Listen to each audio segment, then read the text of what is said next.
नेहा हसीन लड़कियों में से एक थी। जब से मैंने उसे देखा था, उसे देखते ही अपना दिल हार बैठा था। मैं उसे शादी करने के लिए मचल उठा और उसके घर रिश्ते भेजने शुरू कर दिए। नेहा के माँ बाप ने भी इस रिश्ते में ज़्यादा नानुकन नहीं की और जल्दी ही इस रिश्ते को ओके कर दिया। मैं बहुत खुश था, लेकिन नेहा की कुछ शर्तें थीं जो मुझे बाद में मालूम हुईं। जिनमें से एक शर्त ये थी कि शादी का फंक्शन सुबह 8 बजे होगा। नेहा की बाकी और शर्तों को जानने का मुझे कोई शौक नहीं था और ना ही उन्हें जानना मैंने जरूरी समझा। नेहा ने मुझसे कहा भी था कि मेरी शर्तों को जानना तुम्हारे लिए जरूरी है, लेकिन मैं उसके इश्क में इस कदर पागल हो चुका था कि मैंने उसकी बातों पर कोई ध्यान नहीं दिया। मेरे लिए यही बहुत था कि मैं जिससे प्यार करता हूँ उससे मेरी शादी हो रही है। मैं जानता था कि नेहा से शादी करके मैं कभी नहीं पछताऊंगा।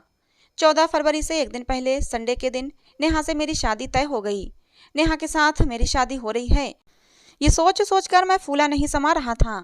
नेहा इतनी खूबसूरत है कि कोई भी उसका दीवाना हो सकता है। आखिरकार शादी का दिन आ पहुंचा। नेहा की और मेरी शादी संपन्न हुई और मैं उसे विदा करके अपने घर ले आया। रात के 3 बजे नेहा को मेरे कमरे में पहुंचा दिया गया। नेहा को देखने के लिए मेरा दिल बेचैन हो रहा था। मैं कमरे में पहुंचा और सुहाग की सेज पर बैठकर कीमती हीरे की अंगूठी नेहा की उंगली में पहना दी। उसने मेरा शुक्रिया अदा किया। मैंने जैसे ही उसका घूंघट उठाने के लिए हाथ बढ़ाया, उसने मेरे हाथ पकड़ लिए और कहा, रुक जाओ, मेरी बाकी की शर्तें सुन लो। अगर तुम्हें मंजूर है तो ठीक है, नहीं तो तुम मुझे अभी इसी वक्त तलाक दे सकते हो। नेहा के मुंह से ऐसी बातें सुनकर मेरा दिल बैठ गया। मेरे दिल को कुछ होने लगा। मैं बोला, तुम औरत होकर तलाक की बात अपने मुंह से कैसे कर सकती हो? मेरी बात सुनकर नेहा बोली, मुझे इस बारे में कुछ नहीं मालूम। मैं जैसा कहती हूँ तुम्हें वैसा करना पड़ेगा और जो शर्त मैं तुम्हें बताने वाली हूँ वो शर्त बहुत ही आसान है। और वो शर्त ये है कि रात को तुम कभी भी मेरा चेहरा नहीं देखोगे। चाहे कितना भी जरूरी काम क्यों ना हो, तब भी मुझे रात में नहीं देखोगे और ना ही रात को मैं किसी से मिलूंगी। अंधेरा होते ही मैं अपने कमरे में आ जाया करूंगी। तुम चाहो तो रात को अंधेरा होते ही मेरे कमरे में मेरे साथ आ सकते हो, नहीं तो बाहर घूम फिर सकते हो। तुम्हारे लिए कोई पाबंदी नहीं है। अपनी पत्नी के मुंह से यह अजीब सी शर्त सुनकर मैं हैरान रह गया। मैं बोला, नेहा, ये क्या बेतुकी बातें कर रही हो? ये कैसी अजीब सी शर्त है? अगर तुम मुझे इस शर्त की वजह बता दोगी तो मैं तुमसे वादा करता हूँ कि रात को तुम्हारा चेहरा कभी नहीं देखूंगा। लेकिन बिना किसी वजह के मैं तुम्हारा चेहरा रात को क्यों ना देखूं? अगर मैं तुम्हारा ये चांद सा चेहरा नहीं देखूंगा तो मुझे चैन कैसे आएगा? मुझे लगा था कि नेहा की ये कोई अदा है, शायद वो मेरे साथ कोई मजाक कर रही है, लेकिन वो तो बहुत सीरियस थी। नेहा बोली, अगर तुमने रात को मेरा चेहरा देखा तो मैं फिर सुबह को ही तुमसे तलाक ले लूंगी। नेहा की बात सुनकर मेरे होशो हवास गुम हो गए। समझ में नहीं आ रहा था कि क्या करूं। फिर मैंने सीरियस होते हुए कहा, ठीक है, तुम जैसी खूबसूरत बीबी का मिल जाना ही बहुत है। मैं रात को तुम्हारा चेहरा नहीं देखूंगा। अगर तुम कहो तो दिन को भी तुम्हारा चेहरा नहीं देखूंगा। खैर, ये एक जज्बाती कदम था जो मैंने उस समय नेहा की मोहब्बत में उठाया था, क्योंकि बाद में शादी के एक हफ्ते में ही मुझे मालूम हो गया कि ये शर्त निभाना कितना मुश्किल है। जब भी मुझे कहीं बाहर जाना होता, कहीं डिनर पर जाना होता या यार दोस्तों की पार्टी में जाना होता तो नेहा मेरे साथ नहीं जाती। धीरे धीरे ये बातें सब तरफ फैलने लगीं कि बिहान की बीबी अजीबो गरीब है।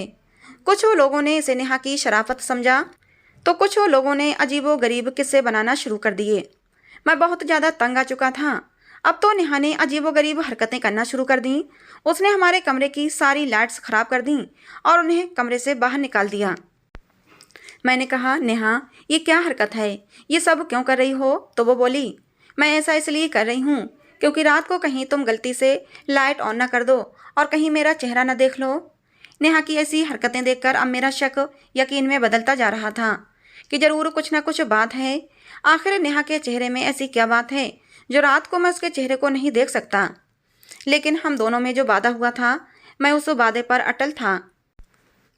एक रात नेहा बहुत ज़्यादा परेशान थी। वो कभी अंदर जाती, कभी बाहर जाती, कभी कमरे में इधर उधर टहलने लगती, कभी मुंह पर हाथ रखती और कभी हाथ ऊपर उठाकर प्रार्थना करने लगती। मैं समझ तो गया कि नेहा बहुत ज़्यादा परेशान है, लेकिन मैंने उससे कुछ पूछा नहीं। अब मैं नेहा की एक एक हरकत पर ध्यान रखता था। नेहा हर वक्त किसी का इंतजार करती हुई मालूम होती। हर वक्त उसकी नज़रें गेट पर रहती या फिर फ़ोन पर रहती। फ़ोन आता तो भागकर फ़ोन उठाती और हल्की आवाज़ में बात करने लगती। लेकिन हम दोनों के बीच शक जैसी कोई चीज़ नहीं थी, इसलिए मैंने उसकी बातें सुनने की कभी कोशिश नहीं की। लेकिन एक दिन मैंने चेक किया तो मुझे पता चला कि नेहा किसी नए नंबर पर बात करती है। जिस नंबर पर वो बात करती है वो उसके मायके का नंबर नहीं था। उसी नंबर पर मैंने डायल किया तो दूसरी तरफ से कोई मर्दाना आवाज़ आई थी। मैं सदमे की हालत में वहीं सोफे पर बैठ गया। मेरा तो चैन सुकून सब कुछ लुट गया था। मेरी बीवी खूबसूरत तो थी लेकिन खूबसीरत नहीं थी। आज मुझे पता चला कि शायद वो मुझसे प्यार नहीं करती, किसी और से प्यार करती है। फिर मैंने सोचा डायरेक्ट नेहा से बात करने से अच्छा है कि मैं खुद ही मामले की तह तक पहुंचूं। जब पूरा मामला खुल जाएगा तो ये भी बात सामने निकल कर आएगी कि मैं रात को नेहा का चेहरा क्यों नहीं देख सकता। दिल में पक्का फैसला करते हुए मैं उठ खड़ा हुआ। अगले दिन रूटीन के मुताबिक मैं घर जल्दी आ गया तो नेहा घर में इधर उधर बेचैनी से टहल रही थी। मुझे देखते ही वो हैरत से बोली, आप इतनी जल्दी क्यों? उसने कई सवाल एक साथ कर डाले। उसकी हैरानी देखकर मुझे गुस्सा आ गया। मैंने कहा, क्यों? मुझे जल्दी घर में देखकर तुम इतनी हैरान क्यों हो रही हो? क्या मेरे जाने के बाद तुम ऐसा क्या करती हो जो मुझे देखकर परेशान हो गई? नहीं नहीं, ऐसी तो कोई बात नहीं थी। मैं तो इसलिए पूछ रही थी कि आपकी तबीयत तो ठीक है। तभी दरवाजे पर घंटी बजी।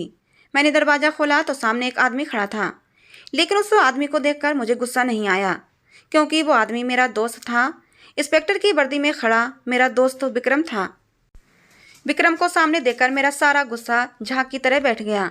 हम दोनों एक दूसरे को काफ़ी समय से जानते थे और हमारी आपस में बातचीत भी होती रहती थी। लेकिन काफ़ी अरसे से मेरी विक्रम से मुलाकात नहीं हो पाई थी। मुझे ये तो पता था कि विक्रम हमारे इलाके में इंस्पेक्टर है, लेकिन कभी उससे मिलने का समय ही नहीं मिल पाया था। अचानक से विक्रम को अपने सामने देखकर मुझे बहुत हैरत हुई थी। लेकिन विक्रम को मुझसे ज़्यादा हैरत नहीं हुई थी और ना ही उसने हैरत का कोई इजहार किया। वो आराम से मेरे गले मिला और बोला, कहाँ थे यार, काफ़ी दिनों से मुलाकात नहीं हुई। मैंने कहा, हाँ यार, बस काम में बिजी था। ये कहते हुए उसे मैं ड्राइंग रूम में ले आया। लेकिन मुझे हैरत हो रही थी कि विक्रम को कैसे पता चला कि मैं यहाँ रहता हूँ। फिर मुझे याद आया कि नहीं, अभी तो नेहा किसी का इंतज़ार कर रही थी। उसी वक्त तो डोरबेल बजी थी और फिर सामने विक्रम था। तो क्या नेहा विक्रम का इंतज़ार कर रही थी? विक्रम से मैंने यही बात की कि तुम्हें कैसे पता चला कि मैं यहाँ रहता हूँ? तो वो बोला कि हम पुलिस वाले हैं और हमें अपने इलाके के हर इंसान के बारे में पता होता है कि कौन कहाँ रहता है, कैसे रहता है। विक्रम की बात से मैं सहमत नहीं हुआ। मेरा शक और बढ़ गया। मुझे शक हुआ कि जरूर नेहा विक्रम का ही इंतजार कर रही थी। विक्रम और नेहा के बीच जरूर कुछ ना कुछ रिश्ता है। मैंने अपने दिल में सोचा, अगर मेरी बीवी नेहा मुझे धोखा दे रही है तो मैं भी नेहा के साथ कुछ ऐसा करूँगा जो वो ज़िंदगी भर याद रखेगी। कुछ ऐसा करूँगा जो उसने सपने में भी नहीं सोचा होगा। फिर मैं अपने मन ही मन में दूसरी शादी की प्लानिंग करने लगा। लेकिन मैंने नेहा पर अपने दिल की बात जाहिर नहीं होने दी। जो भी बात होती थी मैं अपने दिल में ही रखता था। यहाँ पर किसी भी तरह की कोई बात होती तो मैं हमेशा उसके सामने नॉर्मल ही रहता, उस पर कुछ जाहिर नहीं होने देता। अब मेरा अगला कदम ये था कि रात को मुझे नेहा का चेहरा देखना है। अगर रात को नेहा का चेहरा देख लेता हूँ तो विक्रम वाली गुत्थी भी सुलझ जाती। कमरे का बल्ब तो नेहा ने ख़राब ही कर दिया था, इसलिए मैंने अपने पास एक छोटी सी टॉर्च रख ली। नेहा कमरे में दाखिल हुई। वो सोने के लिए बेड पर लेटी। वैसे ही मैंने उसकी बाजू को कसकर पकड़ लिया जिससे कि वो भाग न पाए। उसकी बाजू को कसकर पकड़कर मैंने उसके चेहरे पर टॉर्च डाली और उसके चेहरे पर रोशनी पड़ते ही मेरी चीख निकलते निकलते बची। हैरत की वजह से मुझसे बोला भी नहीं जा रहा था। हिम्मत करके मैं बोला, नेहा, तुमने ऐसा क्यों किया मेरे साथ? इतना बड़ा धोखा। मैं तो तुमसे इतनी मोहब्बत करता था, फिर तुमने मेरे साथ ऐसा क्यों किया? मैंने नफरत से नेहा की तरफ देखा। नेहा का चेहरा एकदम सफ़ेद पड़ गया था। बोली, भगवान के लिए एक बार मेरी बात तो सुन लो। तुम्हें मेरे ऊपर जो शक है वो शक दूर हो जाएगा। पहले मेरी बात तो सुन लो। वो रोते रोते मेरे पैरों में बैठ गई और गिड़गिड़ाकर माफ़ियाँ मांगने लगी। मैं चाहकर भी नेहा को दुत्कार न सका। मैं अब उसी के पास बैठ गया और मैंने कहा, बताओ सारी सच्चाई, बताओ क्या सच्चाई है, आखिर विक्रम के साथ तुम्हारा क्या रिश्ता है? वो रोते हुए बोली कि आप तो जानते हैं कि हमारा घराना कितना मॉडर्न है। मेरे मम्मी पापा मुझे नौकरानियों के हवाले छोड़कर अपने अपने काम पर निकल जाते थे। मुझे उनकी ज़रूरत होती तो वो मुझे पैसों की गड्डियाँ थमा देते या शॉपिंग करा देते। लेकिन वो लोग ये बात नहीं समझते थे कि मुझे उनके पैसों की नहीं, उनके प्यार की ज़रूरत है। मेरी माँ मुझे कभी अपने करीब नहीं आने देती थीं। कभी माँ से मिलने का दिल होता तो मैं अपने दिल को महसूस कर रह जाती। मेरी माँ ने मुझसे कहा था कि मुझे मिलने ऑफिस में मत आना, जब भी आओ तो पहले फ़ोन कर देना, क्योंकि ऑफिस में मुझे हजार काम होते हैं। एक दिन माँ से मिलने को मैं बहुत बेचैन थी। सोचा फ़ोन करने से क्या फ़ायदा, और ज़्यादा देर हो जाएगी। इसलिए मैं बिना फ़ोन किए ही अपनी माँ से मिलने उनके ऑफिस चली आई। जैसे ही ऑफिस के अंदर कदम रखा तो मेरी रूह फना हो गई, क्योंकि मेरी माँ किसी और के साथ रंगरलियां मना रही थी। अपनी माँ का ये रूप देखकर मुझे अपनी माँ से नफरत हो गई और मैंने इसका बदला कुछ इस तरह लिया कि मैं खुद ही नाइट क्लब में जाने लगी। अपने अंदर की उदासी को ख़त्म करने लगी। मैं पूरी पूरी रात घर के बाहर रहती। मेरे माँ बाप को पता भी नहीं था कि उनकी बेटी क्या कर रही है। ऐसा करके मैं अपने दिल को सुकून पहुँचाना चाहती थी, अपनी माँ से बदला लेना चाहती थी। लेकिन मैं नहीं जानती थी कि ऐसा करके मैं खुद को ही नुकसान पहुँचा रही हूँ। मैं ये काम अपने दिल की तसल्ली के लिए करती थी, लेकिन मेरे दिल को फिर भी सुकून नहीं मिलता था। एक रात मैंने इस कदर नशा कर रखा था कि मैं अपने वास खो बैठी। मैं इस कंडीशन में पहुंच गई थी जहां पर आकर लड़कियां अपनी इज्जत खो देती हैं। लेकिन इस मामले में मैं खुशकिस्मत हूं कि मेरी इज्जत बची रही, क्योंकि जब मेरी आंख खुली तो मैं अकेले बिस्तर पर लेटी हुई थी। मेरे बिस्तर पर मेरे अलावा कोई नहीं था। कमरे में भी कोई नहीं था। कमरे की सजावट से लग रहा था कि ये किसी शरीफ लड़के का कमरा है। थोड़ी देर में वो लड़का आ गया जिसका वो कमरा था, और उस लड़के को देखकर मैं समझ गई कि ये लड़का वाकई में शरीफ है, क्योंकि उसकी नज़रें झुकी हुई थीं और उस लड़के के चेहरे पर दाढ़ी भी थी। वो लड़का मुझसे बोला कि मैं किसी काम की वजह से रात नाइट क्लब गया था, वहाँ पर आपको बेहोश पाया तो आपका ख्याल करते हुए आपको अपने घर ले आया। अब आप ठीक तो है ना? चलो मैं आपको आपके घर छोड़ दूँ। मुझे उस लड़के से बेहद नफरत महसूस हुई। दाढ़ी वालों से तो मुझे वैसे भी बहुत नफरत है, और फिर मेरी माँ का चेहरा भी मेरे सामने आ गया। फिर मुझे और भी ज़्यादा नफरत होने लगी, क्योंकि मेरी माँ भी शरीफ होने का ढोंग करती थीं, लेकिन शरीफ नहीं थीं। वो लड़का मुझे घर तक छोड़ने आया, लेकिन मुझे उससे बहुत ज़्यादा चिढ़ हो रही थी। मैंने उसका शुक्रिया अदा भी नहीं किया और गेट से ही उसे वापस लौटा दिया। मेरी ज़िंदगी रूटीन पर वापस आ चुकी थी, लेकिन वो लड़का मेरा अब भी पीछा करता था। मैं जहाँ भी जाती वो लड़का मेरे पीछे पीछे आता। एक दिन मैंने उससे कहा कि वो मेरा पीछा क्यों करता है, तो वो मुस्कुराते हुए बोला, आप मुझे बहुत अच्छी लगती हैं, मुझे आपसे प्यार हो गया है। उसकी बात सुनकर मुझे बहुत गुस्सा आया। मैंने उससे कहा, तुम्हारा दिमाग तो ठीक है, तुम्हारी हिम्मत कैसे हुई मुझसे ऐसी बात करने की। मैंने उसे डांट कर भगा दिया, लेकिन उस लड़के ने मेरा पीछा करना नहीं छोड़ा। मैं जहाँ जहाँ जाती हूँ वो लड़का मेरे पीछे पीछे आ जाता। अब तो मेरी सहेलियाँ भी मेरा मजाक उड़ाने लगी थीं। एक दिन मेरी सहेलियाँ कहने लगीं, इस लड़के से पीछा छुड़ाओ, देखो कितना खतरनाक लगता है। अगर ऐसा ही चलता रहा तो हम सब भी तुमसे बात करना छोड़ देंगे। अपनी सहेलियों के भड़काने पर मैंने उस लड़के से बदला लेने की ठान ली। एक बार जब वो मेरा पीछा कर रहा था तो मैंने उस लड़के से कहा, देखो अगर तुम मुझसे मोहब्बत करते हो तो तुम्हें वही करना होगा जो मैं कहूँगी। मैं तुम्हें आजमाना चाहती हूँ कि तुम मेरी मोहब्बत में कहाँ तक जा सकते हो। मैंने उसे एक जगह का नाम बताया कि वहाँ पर मुझसे मिलने आओ और वहाँ पर मेरी सहेलियों को अपनी बहादुरी का नमूना दिखाओ। वो मेरी बात मान गया। अगले दिन को वो लड़का मेरी बताई हुई जगह पर आ पहुँचा। मुझे हैरत हो रही थी कि वो लड़का मेरी मोहब्बत में कहाँ तक पहुँच गया है। फिर वो मेरी सारी बातें मान भी रहा था। मैंने पहले ही पुलिस को कॉल कर दिया था। जैसे ही वो लड़का मेरे करीब आया, पुलिस वालों ने आकर उसे दबोच लिया और उसे घसीटते हुए अपने साथ ले गए। जब वो पुलिस वाले उसे जीप में डाल रहे थे तो उसकी आंखों में आंसू थे और वो मेरी ही तरफ देख रहा था। मेरे दिल को कुछ हुआ, लेकिन फिर मैंने खुद को नॉर्मल कर लिया।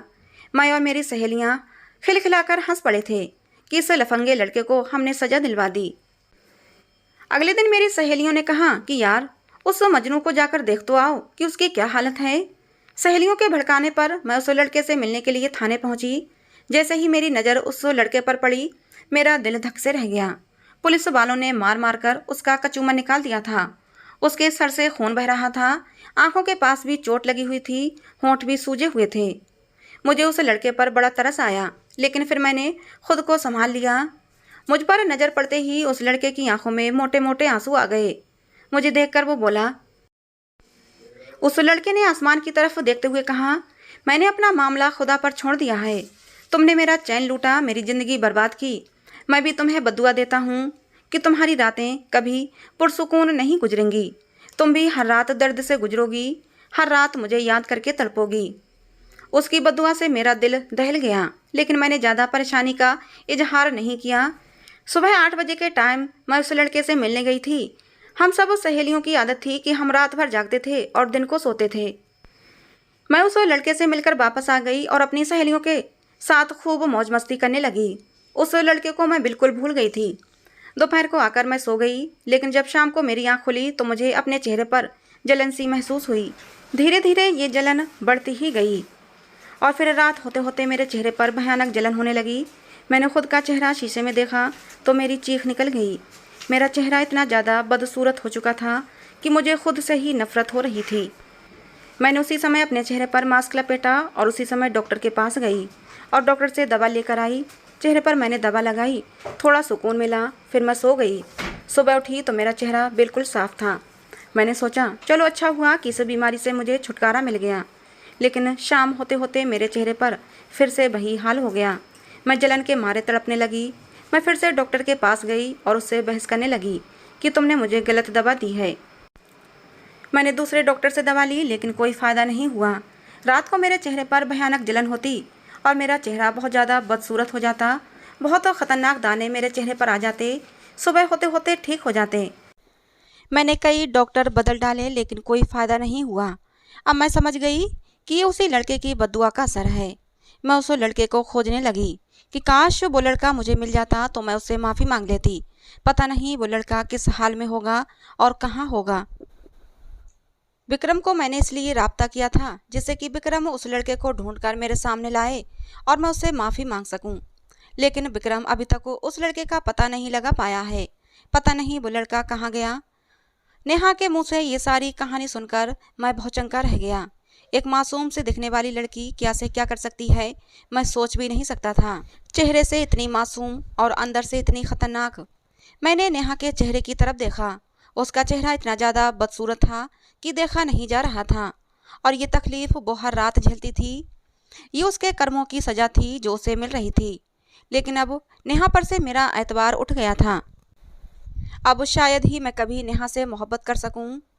अभी मैं रात को उसका चेहरा नहीं देखता हूं क्योंकि मुझ में हिम्मत ही नहीं है उसका चेहरा देखने की। लेकिन एक अधूरापन सा लगता है, एक खालीपन सा लगता है मेरी ज़िंदगी में। कभी कभी सोचता हूँ कि दूसरी शादी कर लूँ, लेकिन फिर सोचता हूँ कि भगवान तो नेहा को उसके कर्मों की सज़ा दे ही रहे हैं। फिर मैं भला क्या चीज़ हूँ जो उसे उसके कर्मों की सज़ा दूँ। हो सकता है वो लड़का कभी मिल जाए और नेहा को माफ़ कर दे तो शायद उसकी सज़ा कम हो जाए।